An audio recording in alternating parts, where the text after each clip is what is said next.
one hand, the dragon banner, symbol of the elite guards who protected the air, and by extension the kingdom itself. A black dragon coiled on a gold background.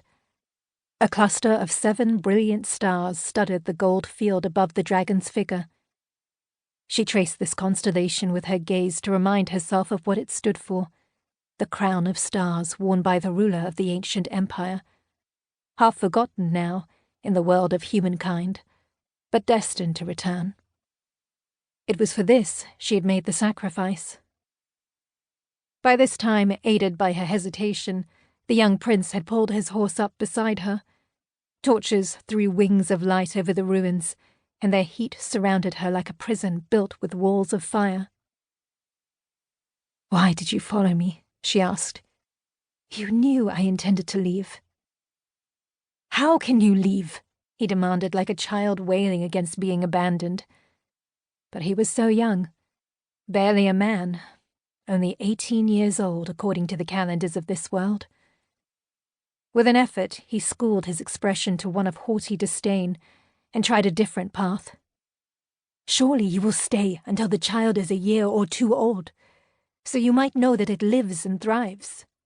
No disease known to you will touch him, nor will any wound inflicted by any creature, male or female, cause his death."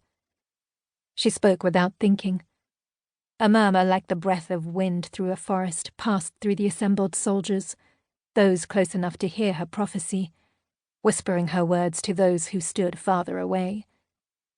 The old soldier urged his horse forward to halt beside the young prince. The dragon banner lapped over the saddle, brushing the young man's arm. At that moment the bundle stirred. The baby woke, batting aside the swaddling with blind infant groping. She saw the black shock of hair that crowned the baby's head, the tiny face and its open, staring eyes, as vivid as fine green jade, its skin that marked it as flesh of her flesh, a fine, burnished bronze, nothing like the northern pallor of the young prince's complexion, even where it was roughened by exposure to sun and wind. The tiny hand closed on a corner of the dragon banner, gripping it with infant strength. The men-at-arms pointed and exclaimed over this omen. The bastard child born of no human woman sensed its fate already, though it was not yet 2 months old. The prince turned his face away, not wanting to look. Instead, he carefully, so carefully, handed the baby over to the old soldier, who gave the banner into another man's hands in order to hold the infant. Then he dismounted, gestured to his men to move away, and faced her. "You care nothing for the child." She did not look after the old soldier as he guided his horse to a patch of ground less racked with loose stone and sudden sharp drop-offs that might catch a horse unawares. "He is no longer mine." "How can you say so? He is the most beautiful child I have ever seen." "Only because he is yours. Yours as well. Not mine. I carried it inside me, gave birth to it, bled enough blood to cover the fields that surrounded the village we just passed through. Never mine, and never meant to be. Leave me, Henri." She'd never learned the Eastern accent and still spoke his name as a Salian would. "I never promised you anything but the child. Let me go in peace." The young man said nothing for a long time, or at least, not in words. He had an expressive face, but he was learning to control it.